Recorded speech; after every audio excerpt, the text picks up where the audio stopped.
encourage all of you to do that, whether it's for me next year or for Mr. Trump in 2020. Now, to get back to your question, no, I do not have blood on my hands. What I can say is that you're seeing people reject Obamacare, by those who are actually paying the fine to the IRS rather than getting health insurance. The thing is, the Republican bill has guaranteed insurability in it for everybody. That means that regardless of whether or not there's a government mandate, which is being ignored by at least 115,000 people, in this state, they will have health insurance available to them. And because of what I said earlier relative to high-risk pools lowering the rate for low and medium-risk people, I think that the health insurance will be more affordable for everybody. Getting back to my Obamacare policy, as a member of Congress, where we're forced by law to go into this, it's $15,000 more or less out of pocket before I'm able to collect a dime in health insurance. And again, I admit I can afford it, but I don't think many people can afford that kind of a policy, and that's why this has got to be fixed. Okay, is it Dave? Increasing the age limit even more before getting into Social Security. And I understand that right now Social Security charges, or the taxes, or whatever you want to call it, are capped at about $130,000. Why can't we raise the cap to $500,000 or $750,000? Because I own a number of stocks, and I see the annual reports and everything, and we even vote on payment for the CEO and everything else. And just their basic salary, I haven't seen one that's under $700,000. Why can't we be taxing them all the way up to that $700,000? Okay, 2 points. Point number one, in the early 1980s under Reagan, the taxes went up, the age went up, the cap went up, and that was, self-employed people, instead of paying 1.5 the employee rate, had to pay 2 times the employee rate. All of this additional money was put into a pot which was designed to be a financial cushion when the baby boom generation retired, because there'd be a lot of people who were born after the end of the Second World War, which would mean a lot of benefits that would be paid out, et cetera, et cetera. That pot of money, according to the Social Security trustees, is supposed to expire somewhere around 2033, plus or minus a couple of years. Now, when that happens, there will still be Social Security, but if there are no changes in the law, and Social Security will work on a current funding basis, meaning no nest egg, and the money that goes in will go out in benefits right away. The Social Security Administration estimates that all the benefits at that time will drop 27%. So, this is just not a matter of anything but demographics. We're all living longer. Some of us are retiring earlier, some of us are not retiring earlier, but the fact is the life expectancy is shot way up. Now, your second point is, why not raise the cap on wages that are taxed or eliminate the cap altogether? When Social Security was first passed during the Roosevelt administration, it was contested in the Supreme Court, and a 5-4 decision said that the amount of benefits one gets had to approximate somehow the amount of taxes that were paid both by the employee and the employer. And if you broke that cap, then the whole issue would end up being relitigated. So if you break the cap, then it'll be relitigated, and I'm not willing to do that because given how Supreme Court decisions come down, that's a risk that I don't think is acceptable. If you raise the cap, then you also raise the amount of Social Security benefits that the top income people will get. Otherwise, you violate that Supreme Court decision. So if Warren Buffett and Bill Gates, end up getting 5-figure Social Security checks every month, I think that there would be a lot of legitimate squawking about how much they were getting out of Social Security compared to the rest of the public on that. So, you know, this would end up taking away the almost universal support that Social Security has received. So, you know, that's why, you know, there is a cap, which you're right, is about $130,000 a year. I would say that the Medicare part of the cap, which is Medicare A, the hospitalization part, there is no cap on that because it is a program that is not based on age and actuarial issues, but it is based upon whether somebody who is covered goes to the hospital or not. So, you know, somebody who has a salary of $700,000 or $7 million a year will pay the 1.45% Medicare tax times 2 if they're self-employed. Did that answer your question? I guess kind of. I wouldn't actually lump Warren Buffett into that because Warren Buffett doesn't get a salary. I stand corrected. So he wouldn't be paying anything in Maybe he doesn't get a salary because he's figured out how to avoid the Social Security tax. He is a smart guy, you know. He pays his employees. Savage, Bellarmine, West Wales, go ahead. I'm not sure that this is an appropriate question or for this meeting. I'm saying this on behalf of my child who died from drug addiction last year. I'm sorry to hear that. Thank you. I'm concerned about this epidemic and whether there's going to be funding to help people who are suffering from this addiction. I asked Congresswoman Gwen Moore the question, and she said, forget about it. She's wrong. She's wrong. You know, I am the author with Senator Portman of the Comprehensive Federal Response to Opioid Addiction, which passed with very few dissenting votes and was signed by President Obama, a bipartisan bill that I was the principal author of. You know, the thing is that was an authorization which was comprehensive. You know, it dealt with law enforcement, it dealt with first responders, it dealt with education, it dealt with mental health, you know, the whole gamut on that. Authorization bills are not funded. They authorize how the money is to be spent, but the appropriations bill does fund it. And there was an appropriation, I think over $150 million that was passed in the omnibus bill that funded the government through the end of this fiscal year. So it was less than a half a year in that. And one of the things that is being negotiated in the Senate is whether there would be more funding that would be put into the Senate Republican health care bill.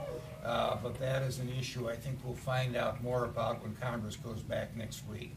So, you know, the answer is yes, this is an addiction problem. It's out of control. There have been more people killed by opioid addiction in this state than were killed by car crashes last year. And that's kind of an awful statistic. And it's something that I think you're seeing the government at all levels, you know, as well as the private sector, you know, come up with a response, you know, that has got to be comprehensive in nature. Because there are many facets to, you know, why people end up getting hooked on opioids. Thank you. Okay, is it John Rowan, North Wauwatosa Avenue? Go ahead.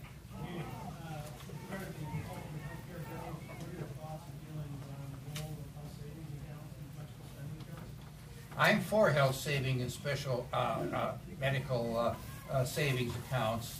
You know, I think that this is a very good way that, you know, people can set aside money for things like co-pays and deductibles, you know, on healthcare policies that they have. It's something that's self-directed.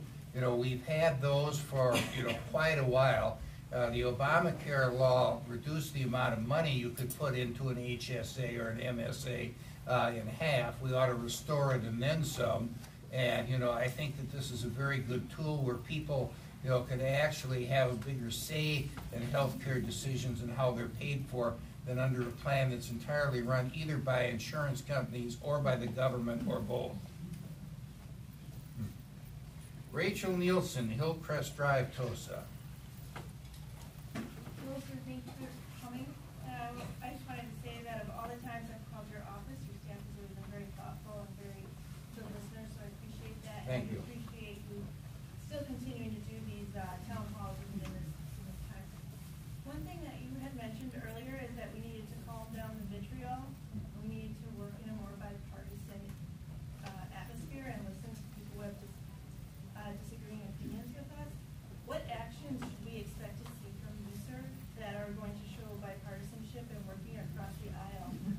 Look at my record. Well, you know, well, let me answer respectfully. Look at my record. The Pew Foundation, you know, rated every senator and representative on who was bipartisan and who was not.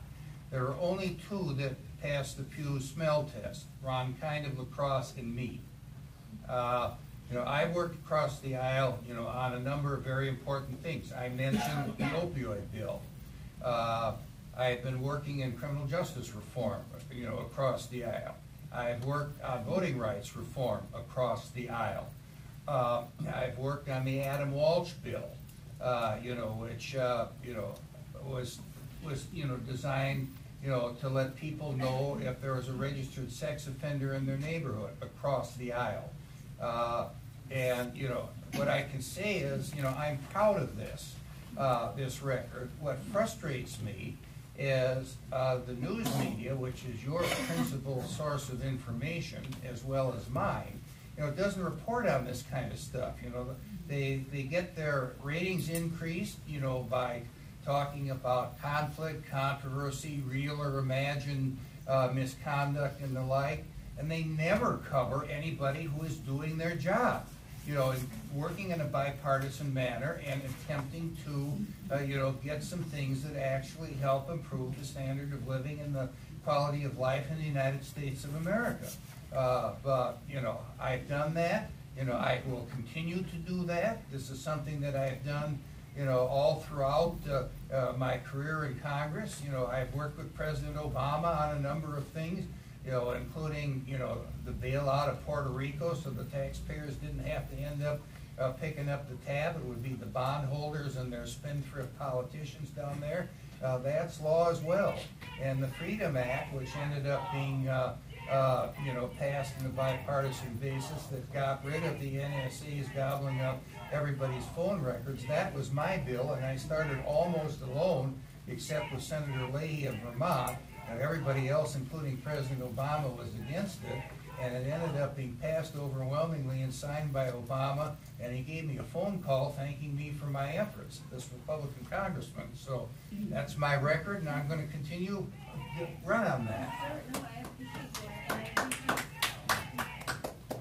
I appreciate your past record, and I actually, more I was looking for was, I think we do hear a lot of divisiveness in the media, and we don't hear any positives. We only hear the Republicans are pushing for this bill, the Democrats are doing that, and I guess more what I was looking for is, looking forward, what things should we be watching for so that we can say, hey, look, my congressman is reaching across the aisle. And I think that's what I was looking for, is from a forward-looking perspective.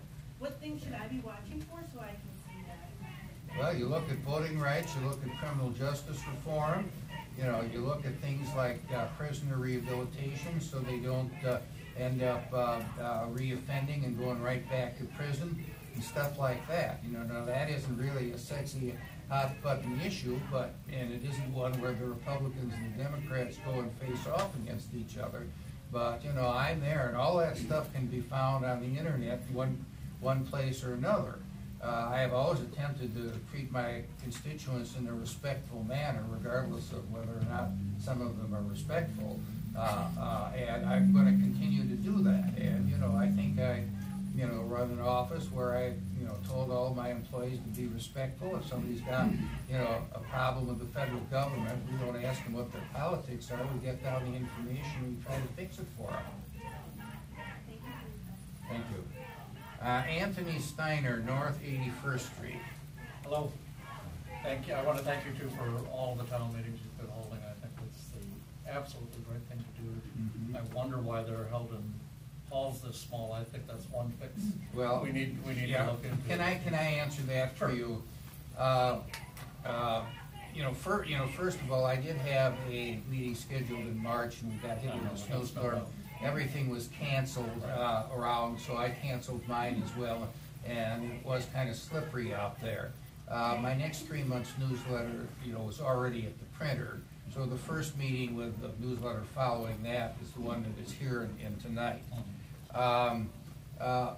we work very closely with the Capitol Police and local law enforcement on what is an appropriate venue on that. And this has been even more acute, you know, since the assassination attempt on the Republican baseball team. You know, all you need to do is have somebody that's gone overboard because they spend too much time on the internet or watching cable TV news, and a tragedy can happen, which can impact people at the meeting.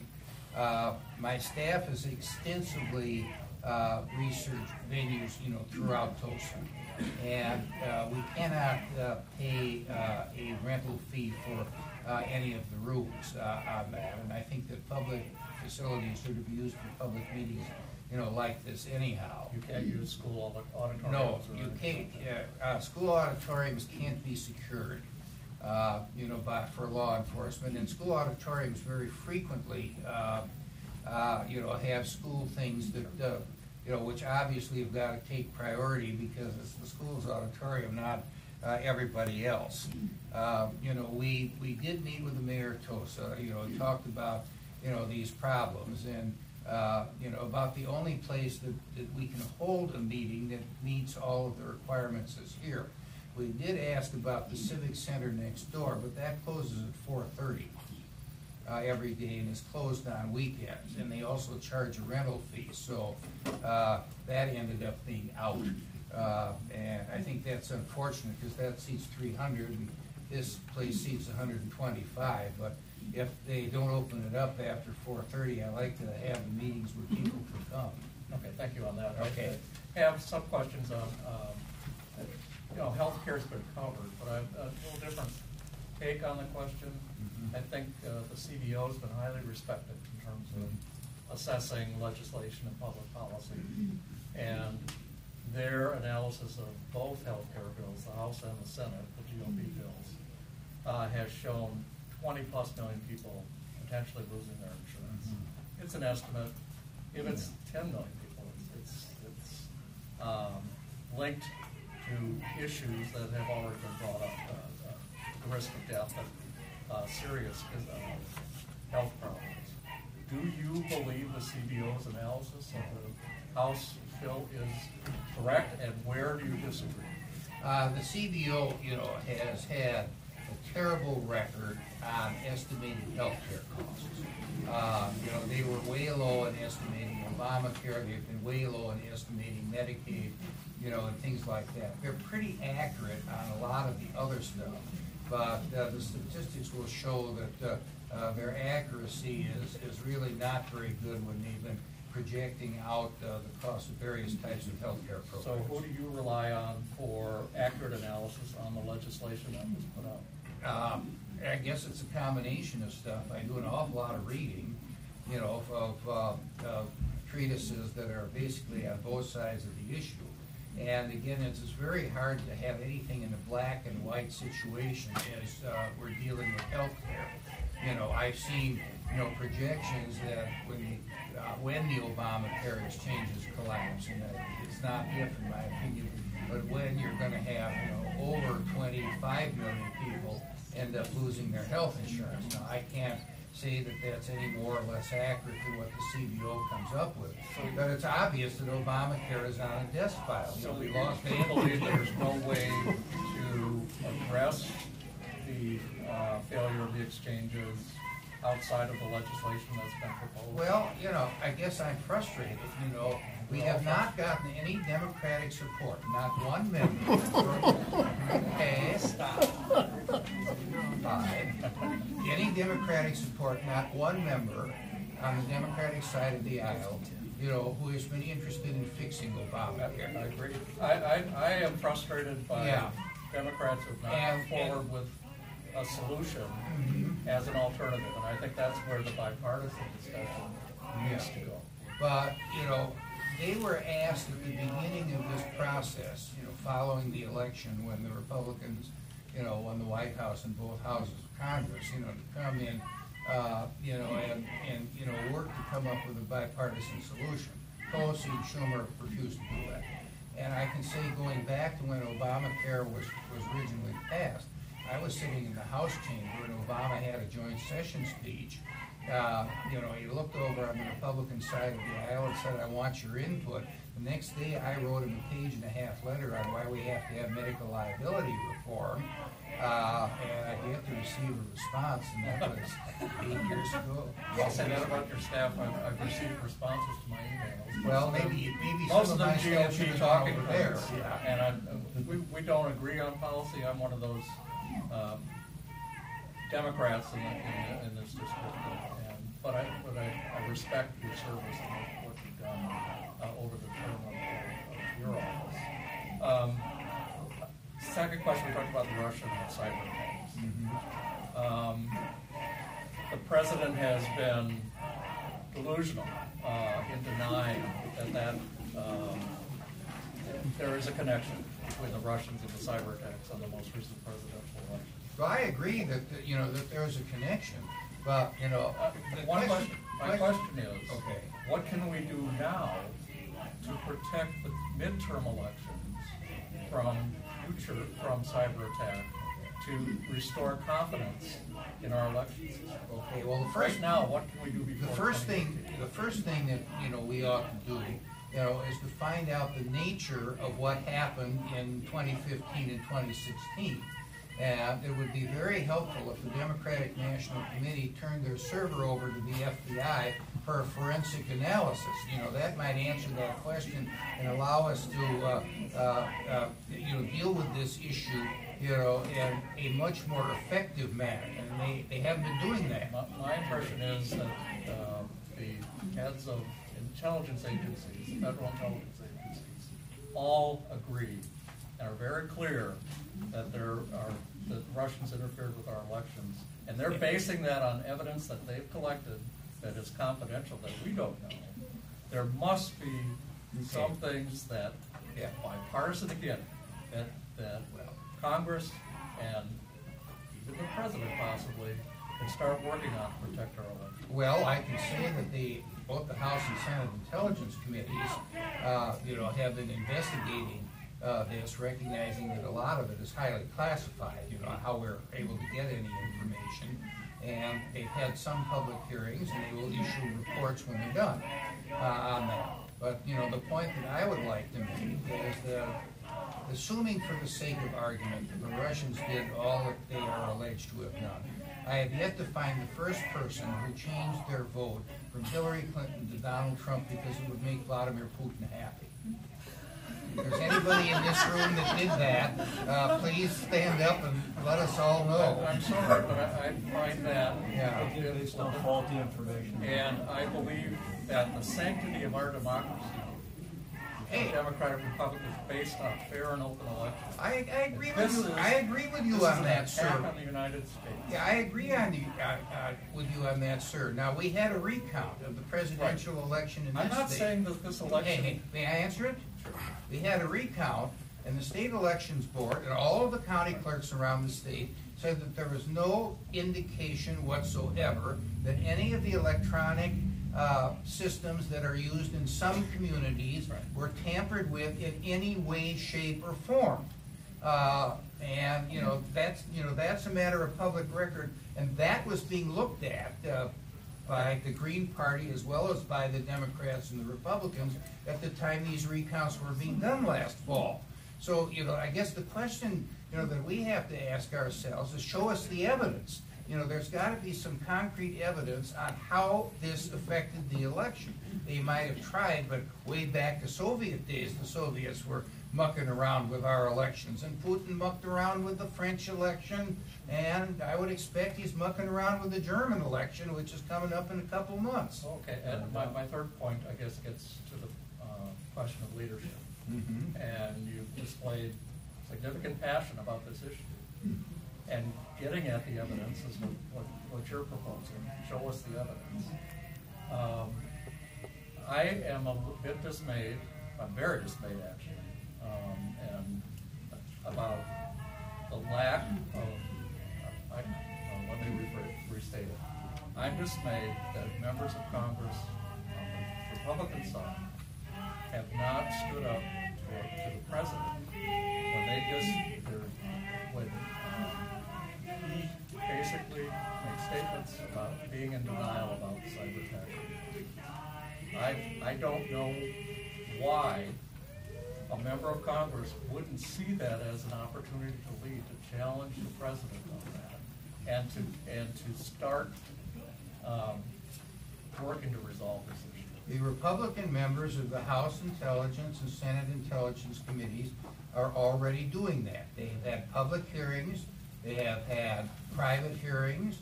I'm talking about rebutting the president's stance, which is basically denial and avoidance. Well, wait till a report comes out, on that. They are investigating this. They will make a report.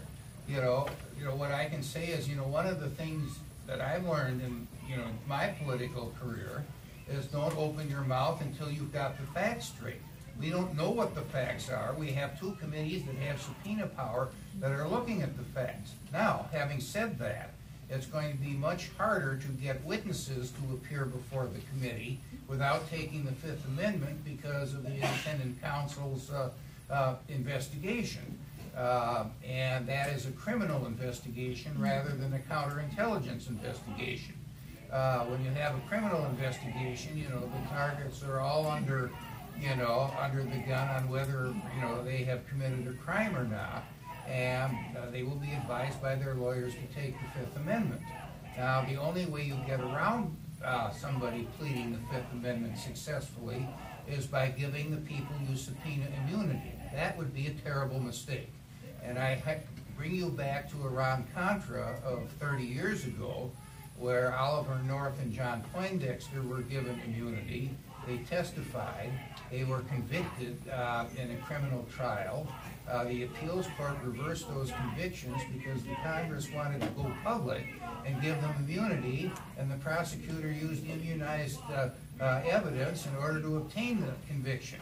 Now, I guess the question that all of us have to ask, is whether you want to have something that is on TV with people being given immunity and having them walk, even if they have committed a crime, because you don't have enough unimmunized testimony to obtain a conviction, or whether you want to let the criminal investigation go to work, let them plead the Fifth Amendment, and then if a jury of their peers decides that they're guilty, then they're guilty and they'll go to jail. I subscribe to the latter part rather than having a public spectacle, which was what Iran-Contra turned into, with immunity that meant that the two principal culprits, if you want to call them that, ended up walking because of what the prosecutor did with the immunized testimony. I want the process to move forward, like you do. And I want it to be the appropriate process. The appropriate process is to let Mr. Mueller do his job. But I think you're missing the one point I'm trying to make here. You're missing a bit. I am distressed that when our president, who's the leader of your party, leader of our country, I'm not contesting that he was legitimately elected, denies connections and obfuscates about the issue, that our leaders do not stand up to our president and say, enough.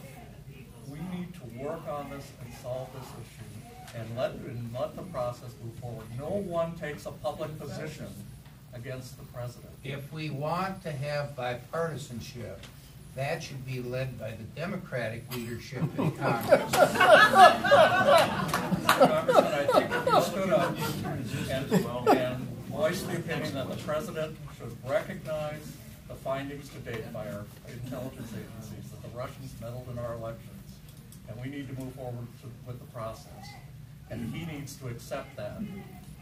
That would be a major step forward. Well, I am not privy to what the intelligence agencies have found, and if I were privy to that, I couldn't tell you because it's classified. The thing, right? I respect that because having good intelligence and protecting the sources and methods keeps us safe and gives us an idea of what people who are trying to do bad things to us are up to. But the impression is that you and others who have not spoken up and hitched your trailer to the Trump train. You're Sir, I've met the man once. That's all. I said I would support the nominee of my party in January of last year. I also said I wouldn't vote for Trump in the primary.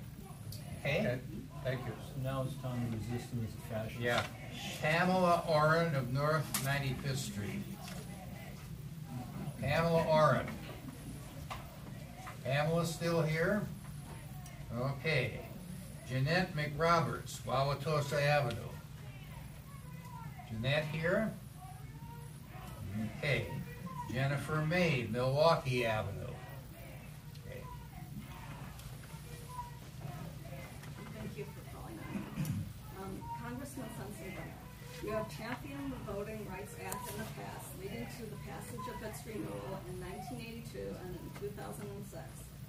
And you again supported the VRA after the Supreme Court struck down sections of the Voting Rights Act in 2013 in the case Shelby County versus Holder. You called for repairs to the gutted legislation and introduced a bipartisan bill with Democrat John Lewis of Georgia in the form of the Voting Rights Amendment Act, H.R. 885. Unfortunately, this bill didn't make it out of committee as far as I know, looking at what was online. This year, June 21st, Representative Terry Sewell of Alabama introduced H.R. 2978, the Voting Rights Advancement Act of 2017, which is also co-sponsored by John Lewis of Georgia. Would you support Representative Sewell's bill and help fully pass it into signed law? No.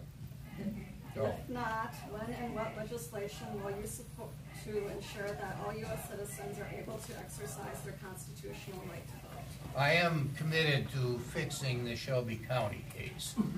To do that will require a bipartisan response. Mr. Lewis and I have reintroduced the bill that we had in the last Congress. Things have gotten a little more complicated since the last Congress. We have an Attorney General who is not on our side. In the Obama administration, we had an Attorney General who is on our side.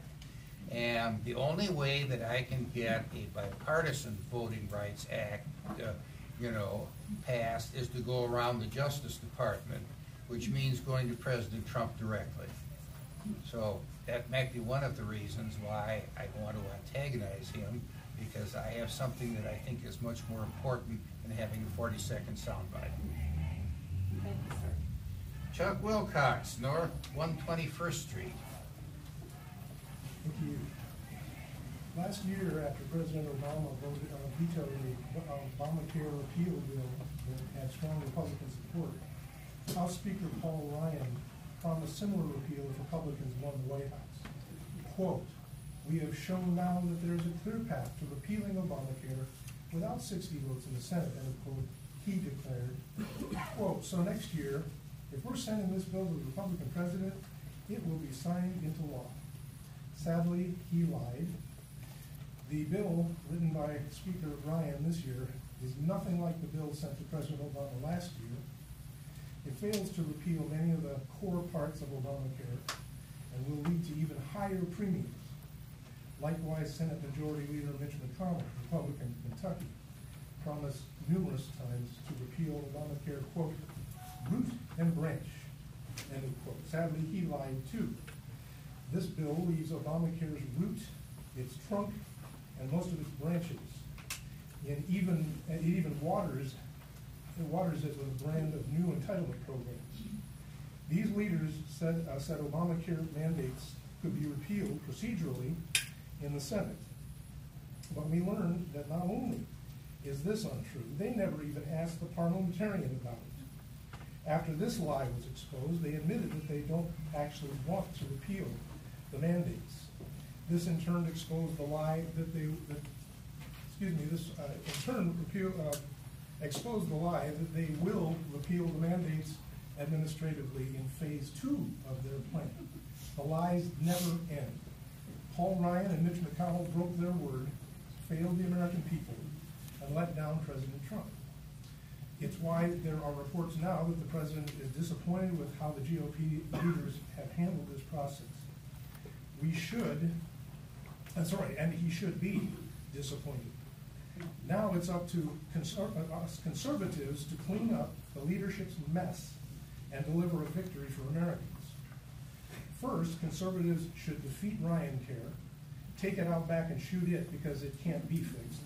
It's poorly constructed on many levels and is so unpopular that the best way forward is to start over.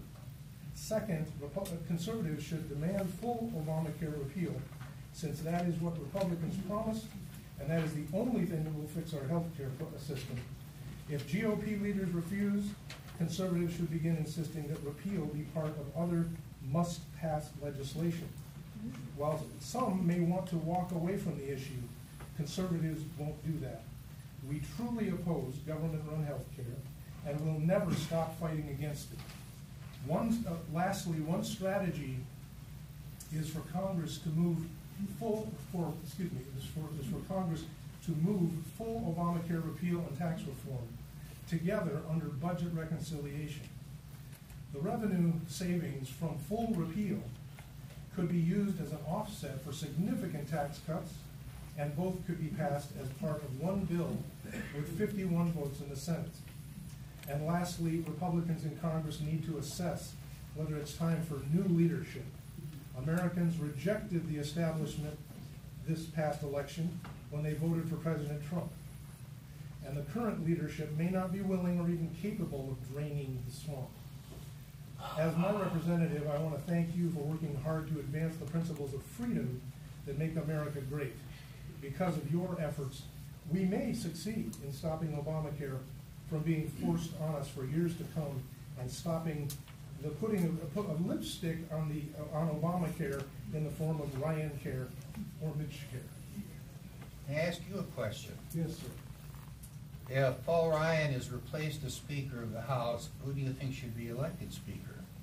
Oh, I believe me, we'll be looking into that when that becomes a possibility. No, it's not me. I don't want to be Speaker. That's the He didn't either. I didn't suggest it.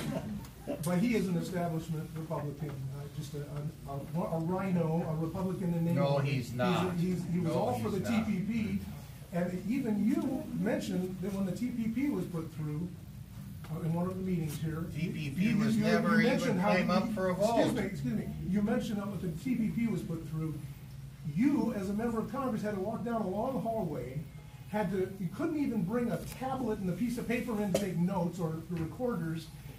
This is the same way Mitch McConnell has handled this health Mitch Care. He's rolled it out where nobody knew what was in it. It's done behind closed doors.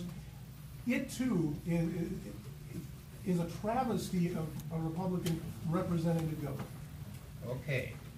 Now, one of the things that all of us have learned from meetings like this is that the overwhelming majority of the American people want to protect themselves from losing coverage because of a pre-existing condition. If there's a straight Obamacare repeal, there's no protection against being denied coverage for pre-existing conditions. It will go right back to where it was. I am admitting that if you repeal it, that's actually going to put the onus on Congress to actually do something to replace it with something worthwhile, or else let the free enterprise system take over. The insurance companies aren't going to let that money sit on the table. They're going to offer insurance. I can say the same thing applies to annual and lifetime caps, and the same thing applies to having kids on the parents' policy up to age 26. There is overwhelming support in that. We have listened, we have responded, and the two major changes, or three major changes to a straight repeal, are those protections that are in there. Now, as I said earlier in the meeting, we recognize that that is going to, raise premiums because there will be more payouts as a result of these three things, which are gone. There would not be those kinds of payouts by insurance companies. And, that's why I went through this elaborate discussion on why we would separate the high-risk people out with a high-risk pool with the federal subsidy, and that would have a way of lowering the premiums for the low and medium-risk people.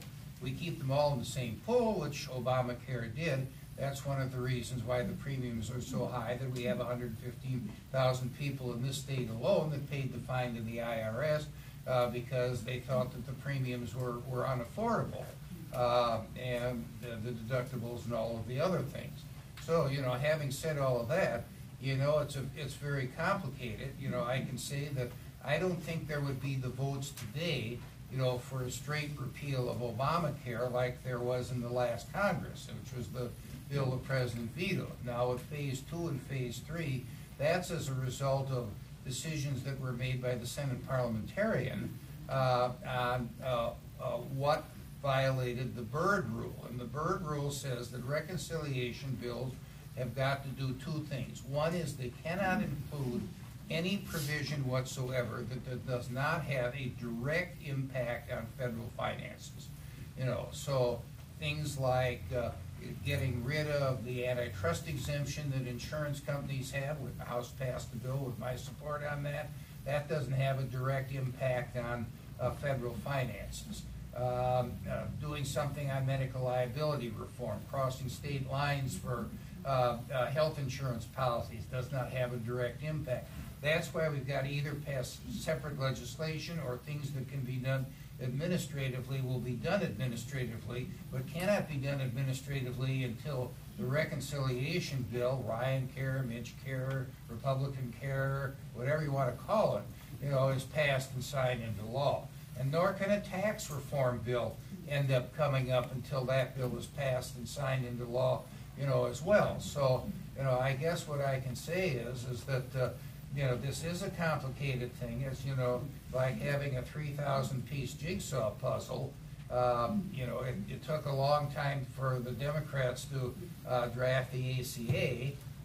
It's taking a long time for us to get it right, too. But I'm just saying that the consequence of letting Obamacare stay the way it is, because Congress can't pass anything, is probably going to be more disastrous with more people left uninsured and, you know, a greater impact on the economy and on health care, you know, than trying to fix it. Thankfully, the president is beginning to disagree that with the GOP that he's gone along with. He's calling for repeal. Well, you know, I could say that, you know, right after the House passed the health care bill, the president invited everybody up for a party. Now, I didn't go. I got on a plane to come back here to hold meetings like this, so I didn't go to his party. You know, then he turns around and calls the bill that he twisted arms in favor of and threw a party to celebrate me. Go figure. One last point, and then I'll drop this at the moment. When at the beginning of the founding of this country, philosopher Alexander de Tocqueville came over to this country to see what made this country great. Mm-hmm. And after studying it for years, he came to a number of conclusions, one of which was, he said, this country will be great until they discover that they can vote largesse or money out of the public coffers. So basically what we've got is people that have decided, okay, it's a right to have health care. Then it's going to be a right to have housing. Everybody, the government pays for housing. Then they pay for everybody's food. Then they pay for it. There is no end if it's some kind of right. Like because a lot of people might want the free health care or the free whatever. Thank you very much. That sounds like communism to me. That didn't work out very well in Russia, did it? Sounds like justice. No, it sure does. Yeah. Lisa Gerbo, North 72nd Street. I want to thank you for your voting record and for helping eliminate wasteful spending.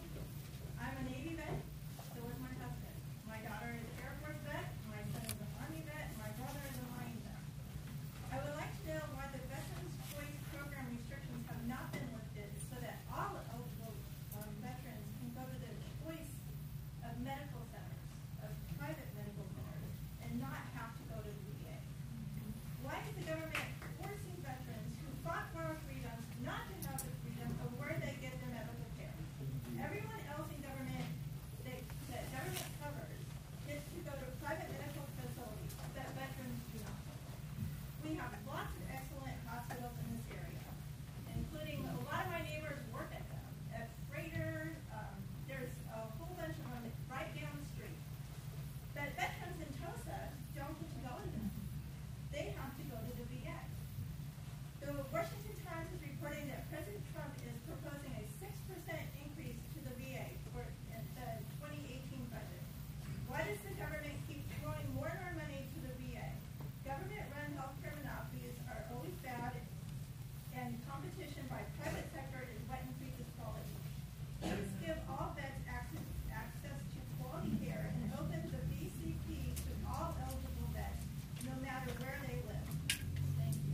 Let me say, I agree with everything you say, and I support unlimited vet's choice. You know, what has happened with the Veterans Lobby and the Veterans Organization, they're all very well-meaning people, is that they look exclusively at the funding level and they don't look at the administration of how that money is being spent. That is a big mistake. The Congress has always given the VA medical enough money it needs to treat eligible veterans. If supplemental appropriation is necessary, it's passed. You know, there's now advanced funding so that if they run out the last 2 months of the fiscal year, they can borrow against their next year's appropriation. But the veterans organizations have not been zeroing in on the administration of how the VA is run. We have been lucky here that both Zablocki and Middleton have been very well administered. When you see the disaster at places like Phoenix and the opioid. They don't have a choice. I mean, even Hey, let me finish, please. I agreed with you, okay? Yeah. They've got to look at the administration of this, and they are all opposed to veterans' choice. So you have all of the veterans organization leadership, you know, coming out and saying veterans' choice, you know, is a bad idea. I do not agree with that on that, but I also think that the veterans organizations are going to have to look, you know, at the major administrative follow-ups in the system that they have. If veterans want to go to the VA, God bless them. We shouldn't keep them away from that. If veterans want to go to someplace else, God bless them too, and they ought to be able to go to that. But if they choose to go to the VA, they ought to be sure that the place they're going to is well administered, and there isn't fiddling around with appointment lists so that, you know, people die because they got pushed back in the appointment queue, which has happened in Phoenix, or, you know, people die because of opioid overdoses because the candy man in coma was busy writing prescriptions. You know, that's inexcusable, and that's oversight over administration, you know, not the money. Now, you know, I think that, you know, if you have veterans' choice, veteran goes to a private doctor, the private doctor submits the bill to the VA, just like if a Medicare-eligible patient goes to a private doctor, the bill goes to Medicare. And, you know, that seems to work reasonably well, not perfectly, but reasonably well. And I think that, you know, there should be a similarity between the systems. So will you introduce the bill? Bill's already in, and I support it. Like I said, even illegal aliens, they get to go wherever they want. We spend the winter. Well, that's a whole different issue. Anybody want to go there now? No. Okay. I think everybody should have a choice, and all it does is make healthcare better. I mean, my neighbor works at the VA, and she's great. I'm not saying it's bad, but there should be choices. And my son was saved because he didn't go to where he was supposed to go, the VA. He went to a private. I'm sold. It saved his life. Juliana Wesson, West Burleigh in Tosa. Hi, thanks. As I look around the world, and I've had a little more opportunity to travel in recent years, I see a lot of highly respected countries that have similarities to our country, the U.S. And I see them providing good quality health care to all of their citizens. And I see them managing that financially. I think that if we had the will here in Wisconsin and in the United States, we could gather different huge buckets of money from the VA, from Medicare, from Medicaid, from maybe being more diligent about looking at our tax base. We could gather those buckets of money, and we can, in a fiscally responsible way, provide health care for all of our citizens.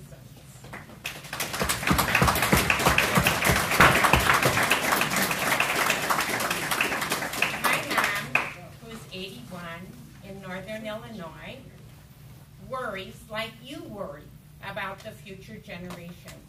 She worries about their health and welfare, the health and welfare of her grandchildren and her great-grandchildren. And she sees the struggles they have in those initial low-paying jobs to be able to afford health care, let alone quality health insurance. I think we have other opportunities. to, in a very financially sound way, fund health care. We can greatly reduce or eliminate the insurance middleman. We can use large-scale bargaining power to reduce costs. We can use science-based data to implement quality control. We have the opportunity now to provide health care for everybody in this room, everybody in the United States. Let me respond this way. Countries that have a universal government-run healthcare system have big financial problems. The election in the United Kingdom a month ago, the Labour Party made a lot of points and gained a lot of seats because of allegations that the Conservative government was not funding the National Health Service adequately. In Canada, the government puts a limit of about 9% of gross domestic product on how much they will spend on health care, and they will not exceed it. So, you know, as a result, it's a pretty good basic health care program, but when you need some really specialized treatment, there are a lot of Canadians that cross the border and have it done here. And, you know, it's the limitations of what the government feels that it can do. Canada spends about 9% of GDP on health care. We spend 18%. The simple way when you're seeing cost overruns is to simply have an across-the-board cap or an across-the-board cut or something like that, which is what the Canadian government has done for years and years and years. And, you know, if you come in with a gallbladder and appendicitis or delivering a baby or something like that, the Canadian healthcare system is great.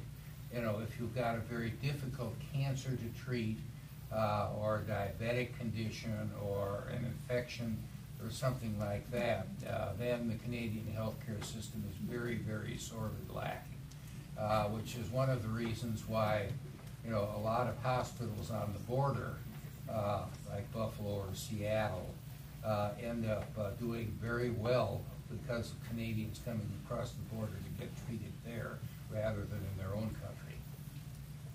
Margaret Ward of North 121st Street. Wow, I hit the jackpot.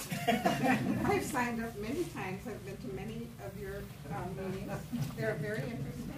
I thank you for having them. I appreciate your bipartisanship, which I've learned about since coming to your meetings, so that's a good thing.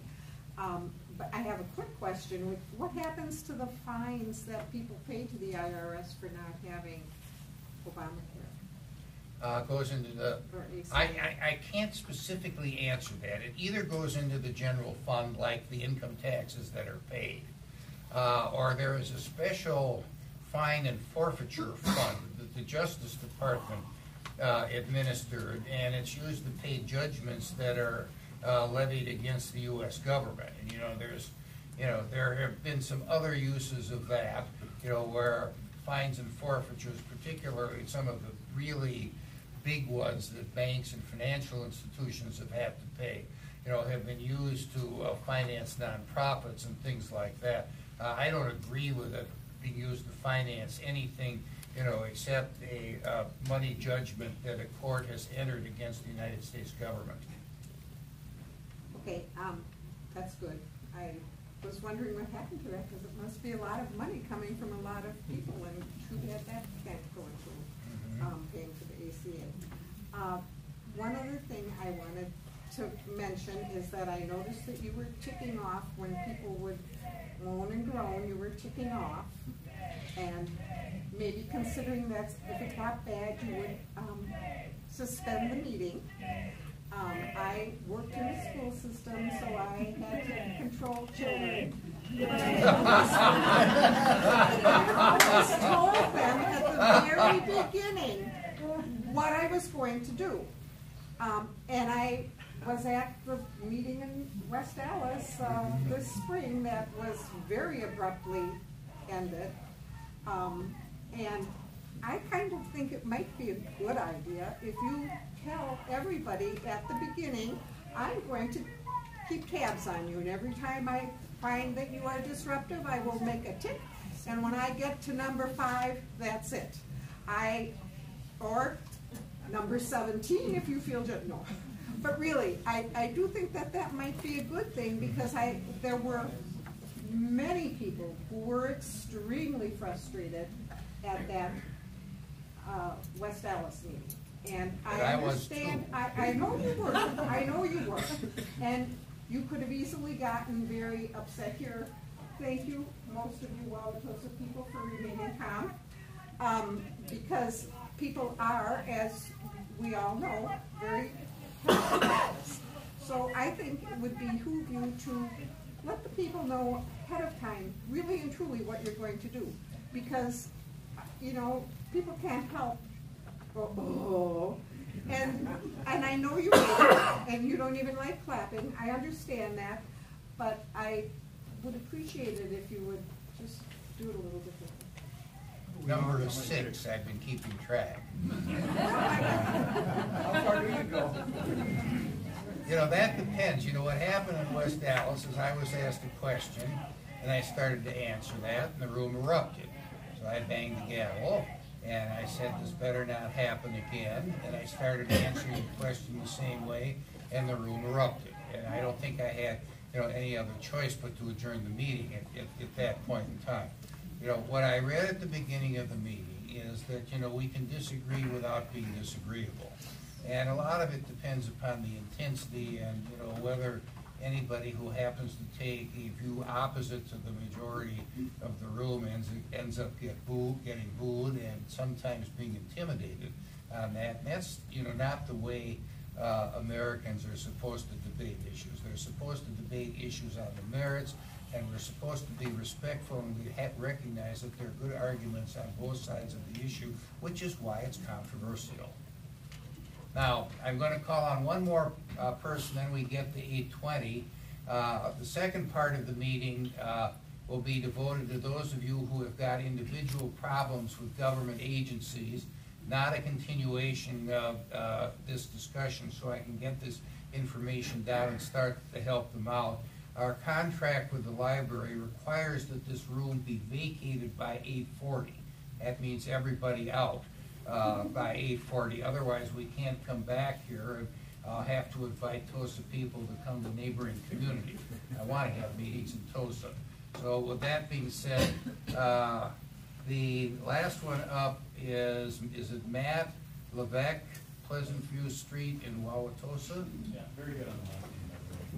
Well, good. I'm doing better than previously. Yeah, fantastic. I'd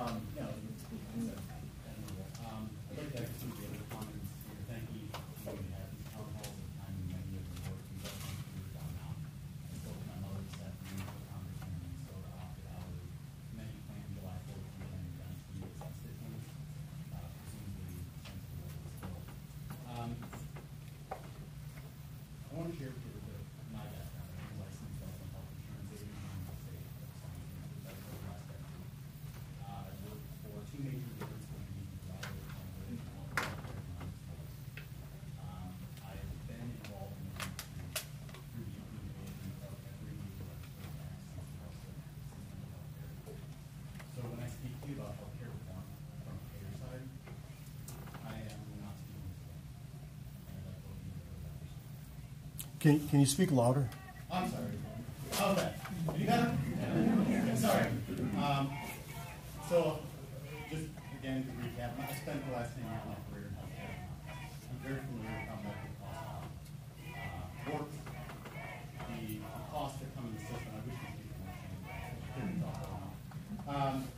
I've heard you say a few things tonight that were not initially what I came here to talk or ask questions about. First of all, you brought up the death payments. That was PolitiFact's live in 2009. That's been repeatedly included. What the ACA death payment legislation was actually allowing Medicare to reimburse providers to have appointments with their patients to discuss end-of-life and living will situations. That's all it was. It was supported by the AARP. We can talk about that a little bit better on that one. Secondly, you mentioned that, and you can go ahead and correct me on this one if I would be wrong, but you said that since Obamacare was implemented in 2009, premiums in Wisconsin are about 97%. Is that what you said? Obamacare was implemented in 2014. Legislation went into effect in 2000. No, it did not. It wasn't even passed till 2010. It was passed in March of 2010 and signed by the president. Then it was introduced and passed by the House in 2009, but not enacted till 2010, and it didn't become effective in 2014. Okay, let's take 2014. Let's use your, okay. That would be an annualized trend over the last 3 years, approximately 30 years. Is that accurate? Yeah. Okay. When I entered the market here in Wisconsin, our average trend for renewal in the employer market, large group and small group, was 30 years. So using your number, we're not seeing any increases. Finally, then I'd like to talk about the gas spiral thing and ask, this is where my actual question comes in. In what way, elaborate, are we actually talking about gas spiral? Is it the record low numbers of uninsured? Is it the high correlation between the low uninsured rate and people being able to see numbers? Is it 50% reduction in unnecessary medical care in the hospital system? Is it the 2.2% reduction in the private market? These are all numbers, by the way, from the Council for Economic Activity, not the CEO.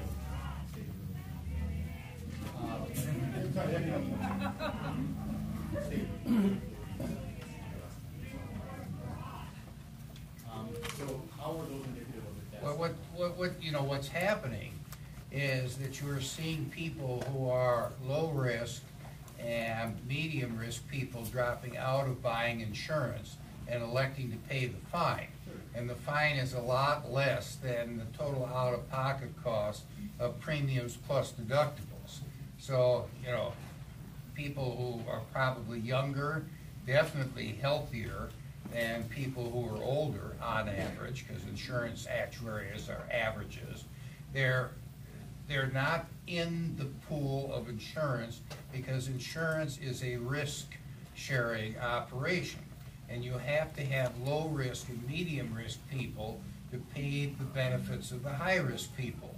And if there are fewer and fewer low and medium-risk people, in the pool, and more high-risk people, that's what causes the death spiral, because the premiums for the high-risk people have to go up, and then they can't afford it anymore either, and then we have no insurance available whatsoever. That's the concern that we have. And I also disagree with you, sir, about the Independent Payment Advisory Board. They can decide, to terminate the treatment for people that don't meet certain criteria. And if that's the case, excuse me, if that is the case, then the patient and their family can still get treatment, but they've got to pay a private doctor the sticker price, which on these exclamations of benefits that we get is always much higher, than the price that the insurance companies have negotiated. And with that, I have to adjourn the meeting because we've got 15 minutes. We have to get out of here. Chicken!